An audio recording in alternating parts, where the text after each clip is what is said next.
Seja bem-vindo, seja bem-vinda ao canal do Monge Satyananda Apta. Olá, a história que eu vou ler para você a seguir me foi enviada pelo monge Atmadeva, que é o diretor do budismo Niskama Karma no Brasil. Ao final desta mensagem, eu vou fazer um convite a você, e é um convite que pode ser precioso para a sua vida. Portanto, por favor, me acompanhe até o final do relato, para que você tenha a oportunidade de receber esse convite, está bem? Então vamos lá.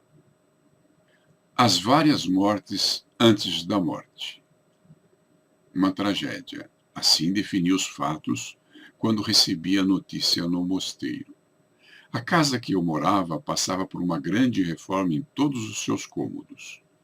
Enquanto as obras não terminavam, como haveria muita poeira e entulho, deixei todos os móveis e pertences pessoais em um depósito.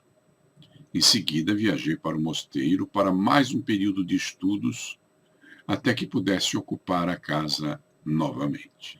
No entanto, uma forte tempestade típica dos finais de verão no Rio de Janeiro provocou uma enorme enchente em vários bairros da cidade, inclusive onde se localizava o depósito, e arrastou tudo aquilo que lá estava guardado. Móveis feitos com jacarandá que estavam com minha família havia décadas, pinturas e esculturas de artistas renomados, milhares de CDs, LPs e livros, alguns raros e de primeira edição. Fotos antigas e documentos, medalhas, troféus e diplomas conquistados durante a minha trajetória profissional. Todas as minhas roupas, salvo as que eu trouxera em uma mala na viagem ao mosteiro. Os vários utensílios domésticos necessários a uma casa. Bens adquiridos durante muitos anos restaram destruídos pelas águas em apenas algumas horas de chuva. Como eu tinha gasto as minhas economias na reforma da casa, naquele momento me faltavam condições financeiras para repor os prejuízos. Sem falar nos objetos de valor afetivo, que eram insubstituíveis e cujas perdas eram as mais sentidas. Eu tinha consciência que os prejuízos, fossem afetivos, fossem financeiros, eram todos de caráter material. Sim, mesmo as perdas afetivas, no fundo, se referem somente ao aspecto material. O afeto, como sentimento, quando verdadeiro, nunca se perde com a destruição do objeto que tem por finalidade apenas lembrar os dias de amor vividos. Como é amor, tem o poder de levar as lembranças dos melhores capítulos da minha história em um lugar onde ninguém me roubará nem será destruído, em meu coração. Eu não teria mais o álbum de fotos das minhas filhas quando crianças, mas teria doce memória de momentos inesquecíveis, de uma época em que elas não tinham mais do que 3 palmos de altura e andavam aos saltos, como se tivessem molas nos pés. A saudade me encanta pelo amor que a envolve.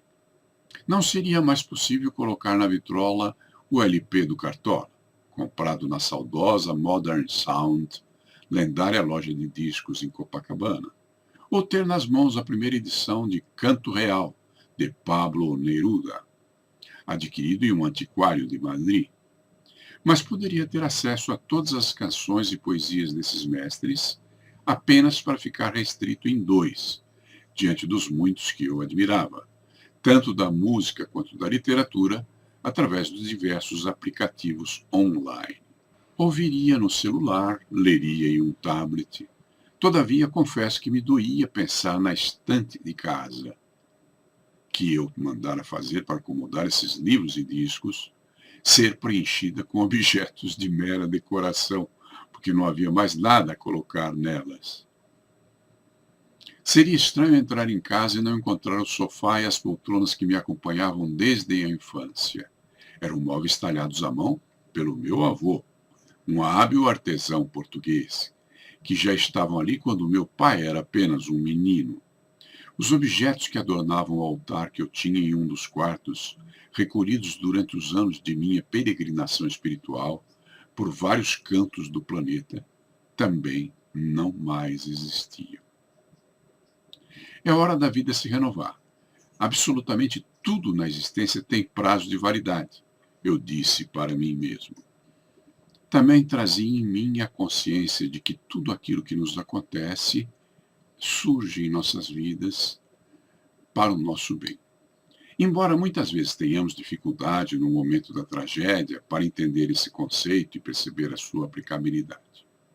Para tanto, se faz indispensável não olhar pelas lentes que mostram o desastre, mas por aquelas lentes que oferecem a exata lição. Por que isso me aconteceu? Não é a melhor pergunta. Olhar a vida pelo viés da vitimização nunca me terá serventia.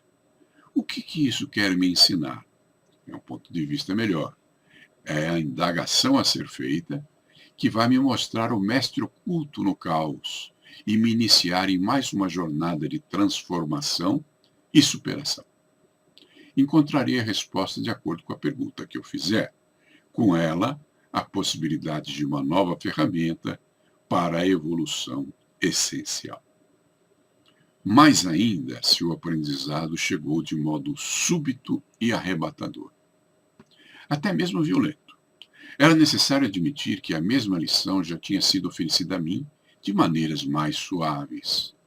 Contudo, por desatenção, comodidade ou medo, eu não percebera ou me negara às mudanças indispensáveis, aos avanços inerentes à vida. Não era hora de lamentar, mas de aprender e crescer. Embora soubesse de tudo isso, mesmo assim não estava sendo fácil. Por que é tão difícil? Eu me perguntava. A perda foi grande, eu respondia, na tentativa de mitigar a minha dor. Sem exagero nenhum, eu tinha a nítida sensação que algo em mim tinha morrido, literalmente. Confessei isso ao velho, como chamávamos o monge mais antigo da ordem, quando o encontrei. Sem dizer palavra, ele me deu um forte abraço e ofereceu um olhar sincero de solidariedade. Em seguida disse: a sua sensação de morte é autêntica e real. Você morreu, Yoshikashi. Diante de meu espanto, ele foi desconcertante. Morremos várias vezes durante a mesma existência. A morte física não é a única que enfrentamos, apenas é a última. Desnecessário acrescentar que o monge não falava da infinitude da vida espiritual, assim como não se referia às diversas existências dos muitos ciclos encarnatórios, com muitos nascimentos e mortes, indispensáveis ao processo evolutivo. O velho, naquele momento pelo menos, comentara sobre as diversas mortes pelas quais passamos em um mesmo ciclo existencial, iniciado ao sair do ventre da mãe e finalizado com o falecimento do corpo físico. Enfim, após o nascimento, morremos muitas vezes antes do atestado de óbito assinado por um médico e do sepultamento realizado por um coveiro. Segundo ele, eu tinha acabado de morrer. Isto me deixara atônito. Todo o raciocínio fica mais fluente quando acompanhado de uma caneca com café e um pedaço de bolo de aveia, ele brincou. Enlaçou o seu braço ao meu e fomos até o refeitório do mosteiro. Devidamente acomodados, com 2 xícaras fumegantes sobre a mesa, ele tornou a surpreender. Morremos todos os dias. Quando à noite nos entregamos ao sono, renascemos na manhã seguinte. Se você estiver atento, perceberá que o dia de ontem não lhe pertence mais. Já está nos domínios da morte. Contudo, o fim de um ciclo será sempre o início, o começo de outro. Irremediavelmente. O dia é apenas um pequeniníssimo ciclo que compõe outros maiores. Estes fazem parte de outros ainda mais extensos. Todos são valiosos e significativos. Os ciclos, sem exceção, se justificam pelo aprendizado do seu conteúdo. Repetem-se por necessidade. se extinguem pelo mesmo motivo. O dia pode ser um ciclo corriqueiro e bastante comum. Não lhe aplicamos o devido valor. Isso irá prejudicar o fechamento de ciclos maiores. O contrário também se aplica, e podemos otimizar os ciclos. Alguns ciclos mormente ligados à existência são conduzidos pelo fator tempo, e por sua inexorabilidade nos trazem sofrimentos quando ainda não estamos preparados para chegar ao seu fim. Morremos ao deixar a infância. Morremos ao término do ciclo estudantil. Morremos quando entramos no mercado do trabalho, ao sair da casa dos pais, nos divórcios, no falecimento inesperado de uma pessoa querida, nas separações, em geral na demissão de um emprego, a cada enfermidade que deixa uma sequela, ou mesmo ao ter um desejo contrariado. Acredite, para um ego ainda primitivo, todas as frustrações e mágoas são recebidas, mesmo que inconscientemente, como uma espécie de morte. O velho parou de falar por um instante e me perguntou se eu sabia o que era um requiem. Respondi que é como se chama a prece que se faz aos mortos. Ele balançou a cabeça e falou: os lamentos e as reclamações são como o avesso de um requiem para si mesmo. Morte é todo encerramento de ciclo, seja de uma lição, seja de uma existência. Significa que a vida precisa se renovar em diferentes condições. Quando ainda estamos despreparados, nos causa medo. Quando nos apavoramos com o fechamento das cortinas, desperdiçamos a beleza de toda a luz que há por detrás delas. Então desperdiçamos a magia da vida. Questionei ao velho se todos os desastres são, em verdade, um ato brusco de regeneração da vida. O monge anuiu com um gesto de cabeça e disse: quando estamos dispostos a enfrentar o problema, com amor e sabedoria, sim. Caso contrário, será só uma tragédia. Uma alma madura cresce diante do caos, pois percebe a destruição das formas obsoletas e das energias estagnantes. Ela aproveita a oportunidade de instalar, através de si, um jeito diferente de ser e viver. Agradece pela chance de iluminar os cantos escuros que passou a enxergar. Ideias e atitudes revolucionárias serão sempre, por pura e simples necessidade, cada vez mais leves e mais sutis. Eu não disse palavra, esvaziei minha xícara de café e fiquei pensando naquela conversa. Tinha algo que me encabulava. Pouca coisa do que o monge falara era novidade para mim, afinal eu estudo budismo a vida inteira. Eu sabia quase tudo o que ele tinha dito. Por que eu continuava a sofrer? Teria o conhecimento alguma utilidade para atenuar a dor, ou seria apenas retóricas acadêmicas com nenhuma aplicabilidade à vida real? Confessei as minhas dúvidas ao velho. Ele franziu as sobrancelhas e disse: somos menos do que sabemos. O aprendizado somente tem serventia quando se afasta do discurso e se torna inerente ao olhar e às escolhas. Do contrário, o conhecimento não subiria os degraus da sabedoria.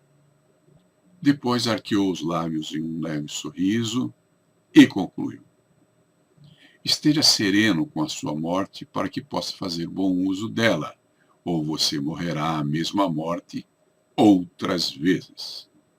Em seguida, pediu licença. Tinha uma palestra a proferir no mosteiro. Eu ouvi se afastar com seus passos lentos, porém firmes. As últimas palavras do monge ficaram dias ressonando em minha mente. Eram ideias que habitavam os meus pensamentos, mas ainda não faziam parte de quem eu era. Era hora de metabolizá-las definitivamente em mim ou esquecê-las. Qualquer das decisões me levaria a merecidas consequências. Eu estava no mosteiro para mais um período de estudos. Haviam aulas, debates e conferências, mas eu não conseguia me concentrar. Havia uma bifurcação na minha frente, e nada me seria útil antes de uma escolha angular sob o ponto de vista existencial. Aplicar à vida todo o conhecimento adquirido, muito além da aparente inteligência e da polidez social, era um ato de extrema maturidade. Uma responsabilidade assumida perante a mim mesmo de não mais conviver com a fraude intelectual, emocional e espiritual. Fugir da verdade é o que a torna dolorosa quando ela nos alcança. Solicitei dispensa das atividades da ordem durante aquele período. Contudo, pedi autorização para permanecer no mosteiro em reflexão, oração e meditação. Assim foi feito. Com o passar dos dias, fui me sentindo mais forte na mesma régua que as consequências da chuva perdiam a importância. Aos poucos, tudo ficara claro e simples para mim. Até que numa manhã acordei sorrindo, com um raio de sol travesso que driblou a cortina do quarto para me beijar o rosto. Quando o velho entrou na cantina, eu estava sentado à mesa com outros monges, como denominamos os integrantes da ordem, em uma conversa animada. Ele sorriu satisfeito e fez um gesto de que queria falar comigo. Fiz menção em me levantar, mas ele voltou a gesticular para explicar que não havia pressa. Mais tarde o encontrei em seu gabinete. O velho disse: a sua alegria revela as mudanças ocorridas em sua alma. Falei que eu tinha dado um mergulho profundo em mim mesmo para encontrar não apenas o que eu tinha esquecido, mas aquilo que eu sabia e nunca me pertencera, por falta de uso. Fui também em busca de algumas coisas que eu desconhecia. Ele balançou a cabeça em sinal de aprovação. Falei que estava indo embora. Aquele ciclo de estudo no mosteiro terminara. Era a hora de pôr em prática decisões importantes que eu tinha amadurecido nos últimos dias. Sem que o monge precisasse fazer pergunta alguma, adiantei quais eram. A mais angular seria vender a casa. Expliquei que me dera conta que não precisava mais de uma casa tão espaçosa, com tantos cômodos para apenas eu morar. As minhas filhas estudavam no exterior e não pretendiam retornar quando encerrassem os cursos. Tinham suas vidas e estavam felizes. Isto é o que importava. Com o dinheiro da venda, eu compraria um pequeno apartamento. Bastava para mim.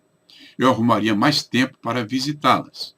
Bom para quem adorava viajar como eu, brinquei. Guardaria algum dinheiro para qualquer eventualidade, porque elas sempre ocorrem. Optaria por morar no mesmo bairro da agência de publicidade onde eu trabalhava. Assim poderia ir a pé para o trabalho. Logo, poderia também me desfazer do carro. Dei-me conta que precisava de pouca coisa para viver. E esse é o verdadeiro luxo e uma riqueza autêntica. O velho me olhava com curiosidade, como se quisesse que eu falasse mais sobre as conclusões que eu havia chegado. Expliquei que eu não tinha perdido nada com a enchente. Tudo de valioso continuava comigo. Acrescentei que tanto as pessoas como as coisas se vão para que a gente possa prosseguir em nossa jornada. Nunca é tarde para levantar a âncora. A vida exige movimento e, para tanto, oferece mecanismos para que cada pessoa construa um cais e, em seguida, o próprio barco. A essência dos barcos está no mar. Eu agradecia à tempestade por ter me ensinado a navegar em suas águas. O velho me olhou profundamente e disse: a chuva levou na enxurrada quase tudo o que você tinha. No entanto, lhe entregou tudo aquilo que você poderá ser. Dei um forte abraço no monge, prometi que retornaria no próximo ano e estava na hora de ir. Eu pegaria uma carona com o caminhão da mercearia que traria mantimentos ao mosteiro. Ele me acompanhou até o portão. Quando chegamos, Lucas, um aprendiz de cozinheiro que tinha ido receber os mantimentos, informou que o caminhão já tinha acabado de partir. Diante do ímpasse que se formou, não hesitei. Abri a mala, peguei 2 ou 3 coisas, depois as coloquei na mochila. Avisei que desceria a montanha a pé. Poderia aproveitar melhor a beleza do lugar. Lucas prometeu guardar a mala para mim até que eu retornasse ao templo. Falei que ele não precisava guardar a mala, não, que ele poderia abrir a mala, pegar os pertences que lá viu e doar para alguém. Ele poderia doar essas coisas para os diferentes asilos que eram assistidos pela nossa ordem. O jovem cozinheiro, como todos ali no templo, sabiam do que tinha acontecido comigo e com as minhas coisas. Então ele insistiu.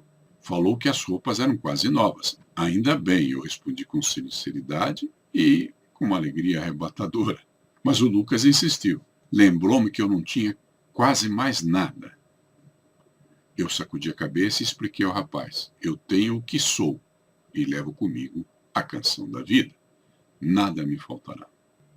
Aproximei-me do velho e contei em voz baixa, quase um sussurro, quase como uma confidência.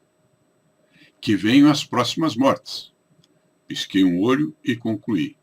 Serão recebidas em festa. O velho sorriu para mim.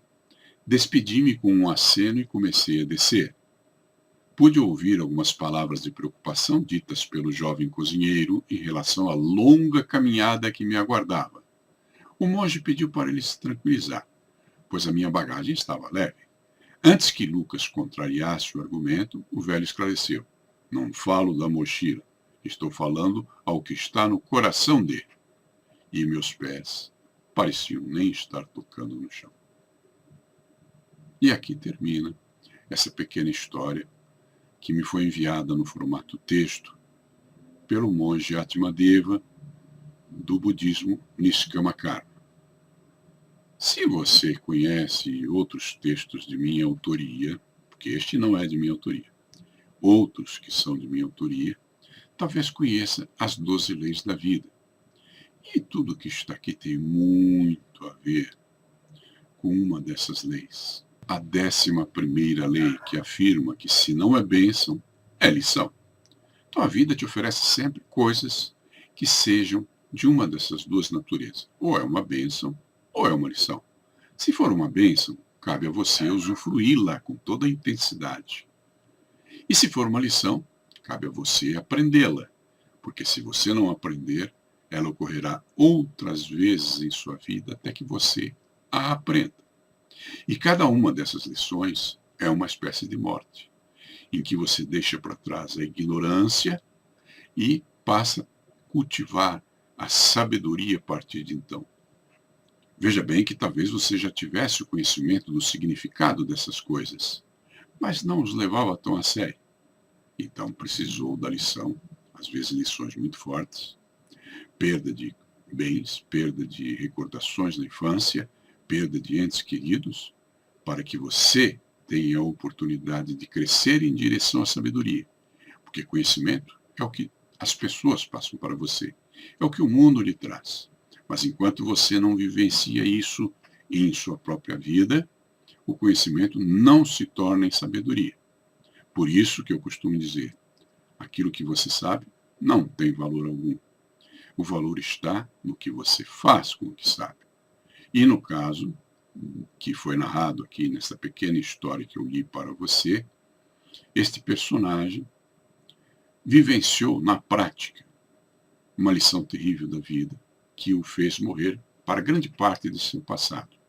E isso estabeleceu à frente dele a possibilidade das decisões. Quando há uma bifurcação no caminho, você tem que escolher para que lado você vai, ou para a esquerda ou para a direita. E seja qual for a escolha que você faça, isso implica em deixar de lado o que lhe traria se você tivesse caminhado pelo outro segmento, pela outra direção. Por isso que é preciso sabedoria para que você possa tomar sua melhor decisão. Observe a palavra sabedoria. Saber, dor, ia. Ok? Toda sabedoria implica em dor. Quando você coloca o conhecimento na prática, quando você o vivencia e não apenas o sabe de orelhada e é mero conhecimento, você passa pela dor, porque aí você adquire o saber. Veja que a sabedoria só surge quando você sai da tua zona de conforto, através de um evento qualquer que cai em cima de você, trazido pela vida.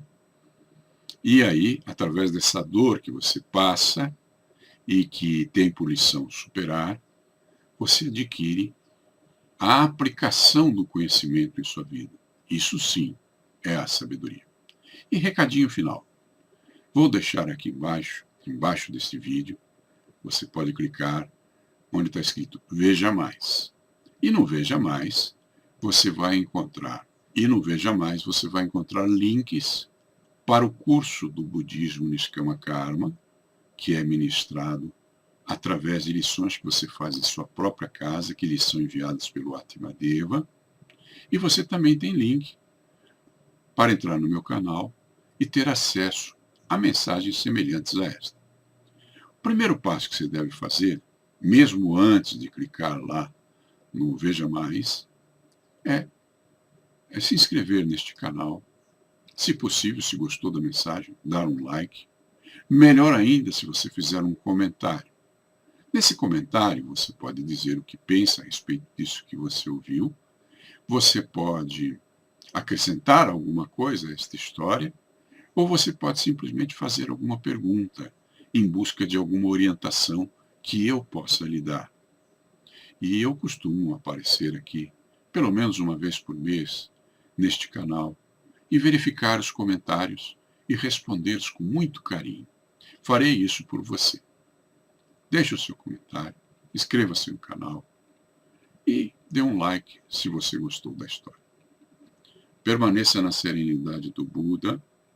Seja muito bem-vindo, agradeço por sua presença.